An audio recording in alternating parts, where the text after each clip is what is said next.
sexual a menores realmente es un problema que nosotros como papás, todos los que tenemos hijos, nos preocupa, nos concierne. La realidad es difícil hoy en día que la gente entienda un concepto de estos. Hay poca información en el mundo, no nada más en las comunidades judías, sino a nivel mundial. Hay poca información porque es un tema muy sensible, del que casi no se habla. La realidad es que los números, los porcentajes que demuestran los estudios que han hecho como el gobierno de Estados Unidos y el gobierno de México, demuestran porcentajes muy altos realmente de abuso sexual a menores. Conociendo esta problemática, conociendo el impacto que esto causa, armamos junto con un grupo de psicólogas especialistas en México, decidimos hacer algo al respecto.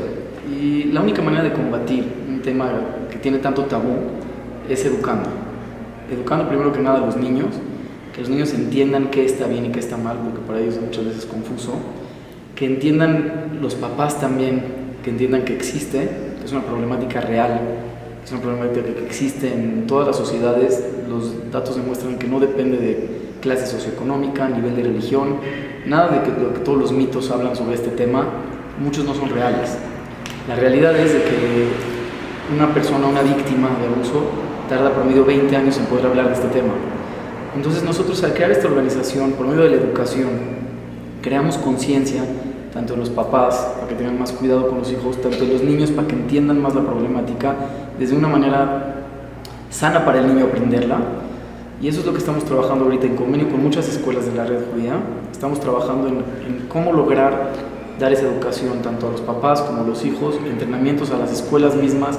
Todas las escuelas tienen mucha claridad en la necesidad de cuidarse, de tener protocolos preventivos, y la verdad es que hemos encontrado mucho apoyo tanto en las escuelas como en las comunidades, y a pesar de que a nivel mundial es un tema difícil de abordar, las escuelas y las comunidades en México están muy abiertos y muy entusiastas de hacer las cosas bien y proteger a los niños, que es el deber de los adultos, proteger a los niños, es nuestro deber.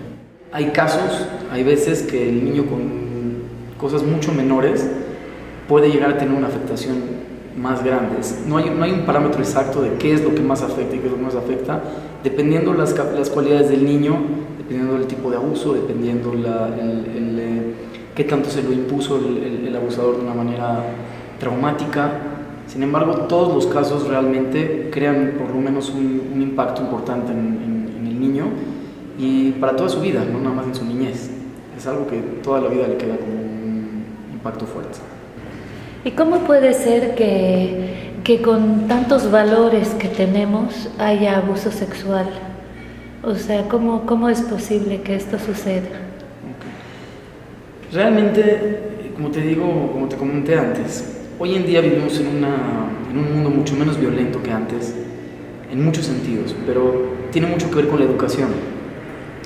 Hoy en día la educación que hay sobre este tema es tan pobre que realmente no hay los suficientes elementos para que la gente sienta la presión social, el entendimiento sociológico del problema, y nos encontramos mucho con que normalmente muchos de los abusadores no pretenden que fue un abuso. Ellos lo ven desde un punto de vista de que es que no abusé de él, fue diferente. Casi siempre tiene una justificación, ellos mismos se autojustifican. Es algo muy común que el abusador tiende a autojustificarse y creer que él no hizo nada malo. Aunque todos desde afuera entendemos que es algo relativamente malo, el abusador en su momento lo ve desde otro punto de vista y se autoengaña para poderlo hacer. ¿Compite contra todos los valores que tenemos? Sí, realmente sí. Pero como es un tema tan discreto, no tenemos ese conocimiento social y esa presión de toda la sociedad para que el abusador también se sienta mucho más restringido. Ese mismo método de que anteriormente, o en muchos casos cuando pasa algo, la gente tiende a creer que no fue, termina haciendo que los abusadores también no tomen conciencia de que la gente me va a ver mal, de que está mal lo que estoy haciendo. Al revés, terminan viendo que quizás se defiende el asunto, que no pasa, que sí pasa, y todo eso genera mucha confusión en el tema. El abuso es mucha confusión, tanto para el niño como el abusador, y algo que hemos aprendido mucho para las familias que están involucradas. Todo tiene mucho Es muy comprometedor, es muy confuso toda la situación. Muchos casos son abuso, muchos casos ni siquiera hubo abuso y hay algún problema por el que un problema externo donde están disasociando. Hay tanta incertidumbre en ese tema que tiende a ser muy difícil de determinar todo ese tipo de factores de una manera tan específica. ¿Y qué pasa con las familias? ¿Qué pasa con las familias para que haya abuso sexual? Un dato importante es que más del 70% de los abusos a los menores proviene de un familiar o alguien cercano a la casa. Mucha gente cree que es alguien de la escuela, alguien de afuera, muchas veces alguien cercano. Casi todos los casos, la mayoría son gente conocida, que la misma víctima le tiene hasta cierto punto cariño. Y por lo general, los niños más vulnerables, los niños que sienten un poco de falta de cariño, son los que tienen más riesgo de ser víctimas de abuso. Porque el abusador metodológicamente no es un abusador como nos imaginaríamos en una caricatura, quizás gordo, feo y los dientes chuecos. Es alguien que realmente puede ser muy carismático y a los niños les atrae, les cubre esa necesidad de cariño que ellos suelen sentir. Y así es como él va acercándose a ellos, es como se lo van ganando. Eso genera mucha culpabilidad en el niño. El niño casi siempre, hasta que llega a una edad adulta y alguien le da terapia y le enseñan, el niño siente que no abusaron de él siente que él tuvo que ver en lo que pasó. Y ese daño es algo que les causa mucho y es muy difícil cambiarles esa perspectiva a los niños. Por eso es importante detectarlo desde un principio, detectarlo lo más rápido posible para que se pueda trabajar y que el niño entienda primero que nada que no es su culpa, que es algo que le tocó vivir de un agresor. Oye, dentro de las familias ortodoxas, ¿no será esta falta de hablar de sexo que pueda llevar a más abuso sexual? Nosotros somos de la idea, y es algo que se ha demostrado mucho, que sí tiene mucho que ver la educación con disminuir esto. Los datos demuestran, al contrario de lo que mucha gente cree, que no en los lugares ortodoxos y no en los lugares religiosos hay más abuso que en los no. No hay un parámetro que hayan encontrado hoy que diferencie entre nivel socioeconómico ni que diferencie entre nivel religioso. Tiene mucho que ver el mito de las películas que se han visto, porque suele suceder cuando hay el celibato de los curas y todo eso, eso provoca a veces que haya abuso. Y eso suena mucho más que cuando hay un abuso en un lugar secular. Sin embargo, no forzosamente no hay ninguna relación real entre el nivel de religión y el nivel de riesgo de abuso. ¿Cuál es el porcentaje dentro de la comunidad y dentro del país, por ejemplo, de niños que son abusados? En las comunidades judías nunca se ha hecho, hoy se está trabajando a nivel mundial para tener porcentajes y datos reales. A nivel mundial, el gobierno de Estados Unidos publica un dato, la verdad, fuerte, que 1 de cada 4 niñas y 1 de cada 6 niños han sido víctimas de abuso sexual. Ese fue el dato que realmente nos incitó y nos impulsó a nosotros a abrir una organización que se dedique a disminuirlo. Los estudios demuestran que organizaciones como las que estamos haciendo, escuelas que meten estos programas, reducen el riesgo de, en vez de 1 de cada 4 niñas, a 1 de cada 11, 1 de cada 12 niñas. No es el 100% que quisiéramos que se disminuya, pero es muy considerable, y eso es de manera directa. De manera indirecta, que los mismos abusadores ven una escuela que es precavida de eso, ven que los niños están educados a eso y automáticamente tienden a alejarse. Son más beneficios que nos van a provocar esta organización. Si entonces no se puede bajar al 100%, ¿de qué depende que haya una sociedad, ¿no?, libre de abuso sexual? Depende que se logre concientizar al 100% a los papás de que es algo que existe, que hay que tener un buen canal de comunicación con tus hijos.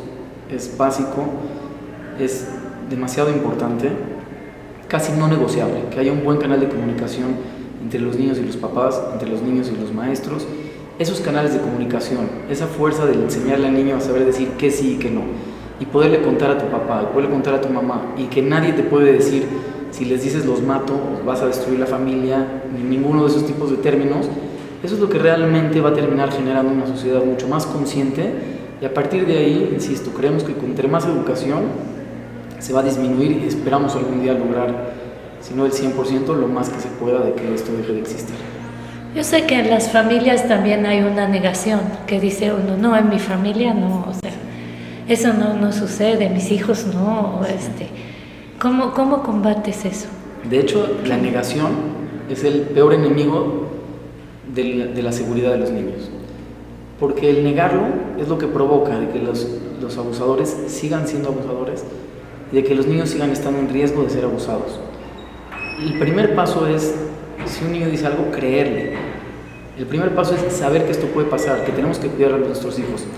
No soy de la idea de que hay que apanicarnos, no hay que vivir apanicados en ningún sentido, pero sí conscientes, sí preparados, sí enseñándole a nuestros hijos, sí con canales de comunicación muy amplios para que los niños sepan y para que los papás sepan. Gran parte del trabajo que estamos haciendo nosotros es concientizar a los papás. Se van a dar cursos de capacitación a los papás, se les van a dar cursos de capacitación en las comunidades, en las escuelas, en los Talmud Torah, en muchos lugares comunitarios.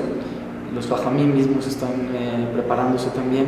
Se va a concientizar a la gente para que la gente sepa que sí pasa, sí existe, porque esa negación es lo que termina provocando el mayor riesgo de este tipo de problemas.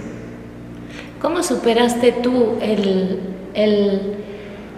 no aceptar de que en una comunidad como la nuestra, que está llena de valores, pueda existir eso?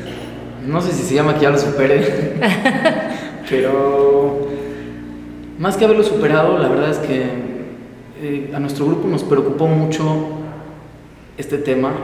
Hay grandes organizaciones en México que tienen niños y todas las organizaciones comunitarias, todas les preocupa este tema. Se necesitaba un grupo que se enfoque a específicamente, porque es mucho lo que hay que lograr. Son muchas escuelas, es mucho trabajo, se les van a dar talleres a los niños, cursos a los papás, medidas de seguridad en las escuelas. Era una necesidad, más que Dios decir, pudimos superarlo y entonces empezar a trabajar en eso. Lejos de superarlo, tuvimos que desde donde estamos empezar a trabajar y hacer algo para poder lograr un ambiente más seguro para todos nuestros hijos en nuestra comunidad. ¿Cómo empezaste con esto? Bueno, la verdad es de que conocí yo un muchacho de Australia que fue víctima de esto y él me contó su historia, me enseñó un documental de su vida y al momento lo primero que yo le dije es, bueno, lo bueno es que es algo que no pasa tan seguido, y me empezó a enseñar los números publicados por el gobierno de Estados Unidos. Hoy en día un comentario importante en México está publicado como uno de los lugares con mayor porcentaje de abuso sexual a menores a nivel República Mexicana. Nos metimos a ver esos datos, nos metimos a ver los datos del gobierno y ahí es donde sí, pues me empecé a asustar.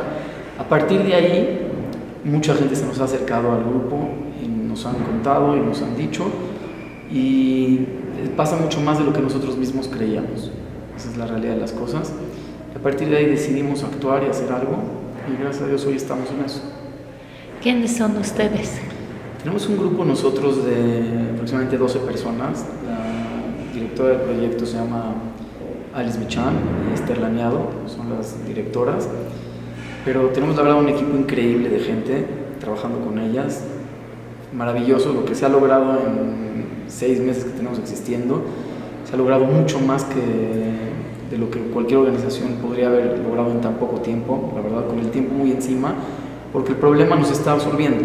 Realmente, a la hora de empezar con esto, cada vez te vas entrando y te vas dando cuenta qué tan más grande es. Y a partir de ahí, la verdad, hemos logrado mucho. Se va a capacitar un grupo de más de 30 personas para lograr capacitaciones en los talleres, en las escuelas, los maestros, personal docente, rabinos, papás. Entonces, este es un grupo grande, la verdad, muy capacitados. Se van a traer capacitadores de Estados Unidos, especialistas en el tema. Nos vamos a capacitar en México con Julia Borboya, que es una especialista en México también en el tema de abuso sexual a menores. En Estados Unidos con Magen Yeladim, que es una especialista en el tema de abuso sexual a menores en comunidades judías.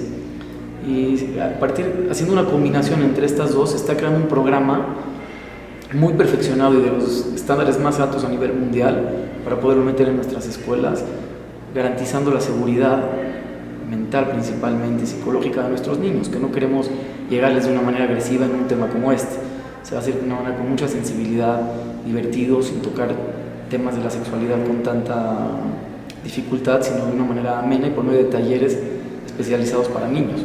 Y a los papás concientizarlos de la realidad que se está viviendo y de la importancia de tener esos canales de comunicación cuáles son las ventanas de oportunidad que te dan los niños cuando ellos te hablan y te platican del tema, entre muchas otras cosas que se están haciendo, protocolos para cuando sale un caso, que las comunidades no tengan que ir trabajando sin un sistema, sino se está trabajando en las comunidades, el apoyo que hay es increíble, se está trabajando un sistema para cuando sale un caso, que salga lo menos afectada la familia, que salgan lo menos afectados los niños, que todo se maneje de una manera adecuada. Por último, se está logrando a través de, nosotros somos afiliados a la línea 1118, que es una línea donde cualquier persona que quiera hablar, inclusive no mínimamente a desahogarse de cualquier tema, puede hacerlo. Entonces, a través de esa línea se va a generar otro canal de comunicación importante para los niños, donde ellos cualquier momento pueden hablar, un niño, una mamá, un tío, un hermano, cualquiera que tiene algún problema, alguna sospecha, no nada más de abuso, de cualquier cosa, pero para nosotros nos concierne el tema del abuso, va a poder hablar esta línea donde hay especialistas con atención y está muy conectada con las comunidades, con las organizaciones, y se maneja de una manera discreta y adecuada. Ahora, yo sé que la base de la comunidad es la familia. ¿Cómo sobrevive una familia a una cosa de esas? Pensando de que el abusador está dentro de la familia, sí, ¿no? La verdad es que es quizás el tema más difícil, por lo mismo que te digo, porque puede haber mucha incertidumbre de por sí. No siempre quiere decir de que cuando alguien se dice que abusó, abusó. Entonces la familia, pues lo primero es, no conocemos tanto de esto, lo primero es negación. Es la primera parte. ¿Es qué? Negación. Ajá. La familia tiende a negar Sí. lo que está pasando. A partir de ahí, hay casos donde se concientizan, cada uno toma su camino. Para unos, como papás, es clave escuchar a mis hijos. Es lo más importante. Aprender a escuchar a tus hijos, a pesar de sea quien sea, y a pesar de las consecuencias que eso conlleve. Sin embargo, es un proceso que por más que quisiéramos que se pudiera hacer lo menos difícil, no puede dejar de ser difícil que alguien sepa que alguien de su misma familia causó un daño de ese tipo a su ser más querido. Entonces es algo muy difícil de llegar a controlar, esa es la realidad. Las reacciones son muy duras y eso es lo que muchas veces termina detonando el problema a nivel comunitario y a nivel ruido y un descontrol total. Lo que se está tratando es hacer protocolos donde puedan todos estar de acuerdo que sea la manera más sana para la familia, sin dañar a nadie de los familiares ni del abusado, y de tomar las acciones que se deben de tomar hacia el abusador.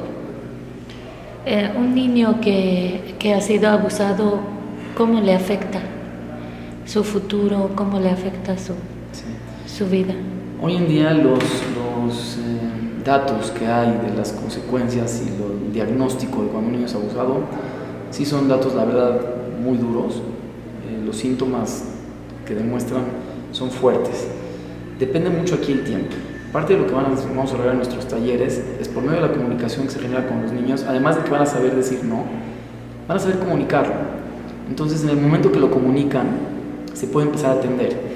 Hoy, hace una semana, trajimos de Estados Unidos al Dr. Michael Salomon, es un especialista en abuso, es uno de los psicólogos más importantes a nivel mundial en el tema de abuso, y tuvimos una capacitación para aproximadamente 75 psicólogas de la comunidad judía, donde estamos preparando a las psicólogas para atender estos casos, porque también es algo que no estábamos tan bien preparados, porque hay mucha incertidumbre y la gente no creía que pasa, y de repente empiezan a llegar casos y la gente, los mismos psicólogos, nunca se enfocaron en especializarse en eso.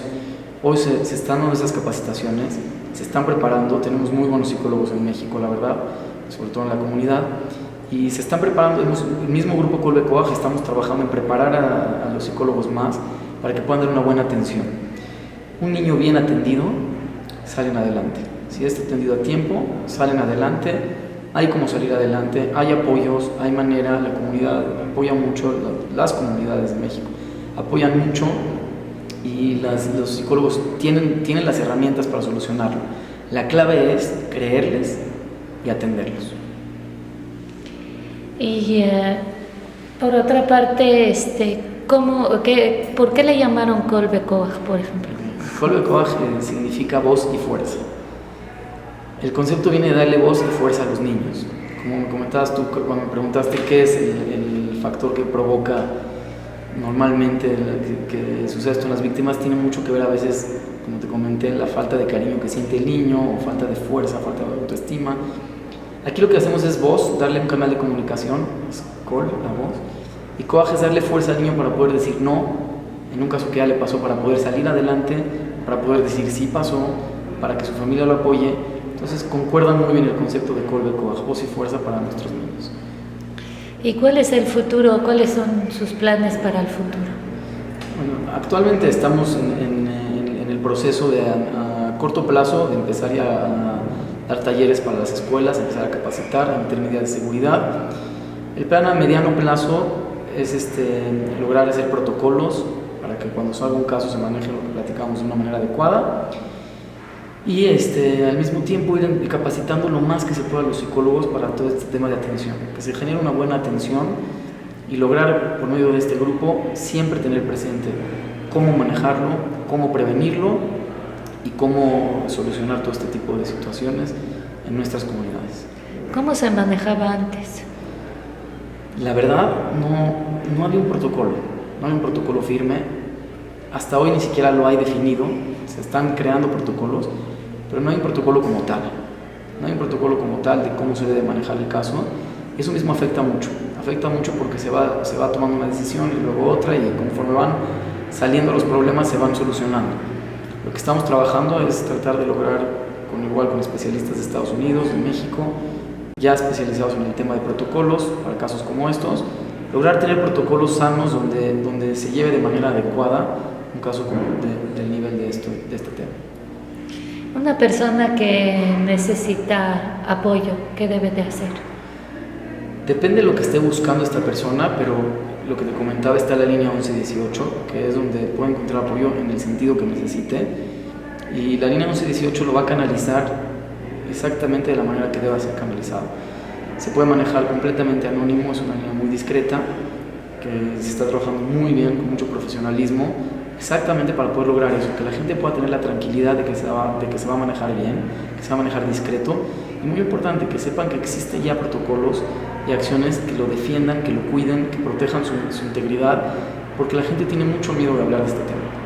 Las mismas víctimas, la mayoría no hablan del tema. Hoy en día, inclusive con todo y de que ya hay más educación y más comunicación, la gente no habla de este tema, y es algo que no se va a solucionar casi nunca si no se habla del tema. Pues es que somos una comunidad chica, y la verdad que si se sabe de que alguien tiene un problema de esos, pues la familia va a quedar mal, ¿no? Claro, pero la consecuencia de no comunicarlo y de no atenderlo es mucho más grande de lo que la gente misma está pensando. Los síntomas que genera esto son muy fuertes: la confusión de por vida, los problemas por venir. Se está trabajando para que todos los protocolos se hagan sin ruido comunitario, pero el ruido comunitario quizás es chico contra el tamaño del problema que le toca por venir a una persona que tiene un familiar que fue abusado. Si alguien les quiere ayudar, ¿qué debe de hacer? ¿Al grupo? Estamos... si alguien quiere pertenecer a una. Claro, tenemos las puertas abiertas, tenemos una comunidad maravillosa en México, la comunidad judía en México es de las más activas, proactivas para trabajar y para ayudar. Gracias a Dios tenemos mucha gente que quiere apoyar en este tema.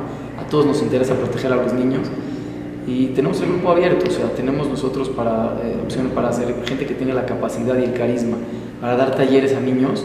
Pueden buscarnos y contactarse con nosotros, y se está capacitando gente para poder dar talleres a niños, preparar y ayudar con ese apoyo y esa ayuda para los niños.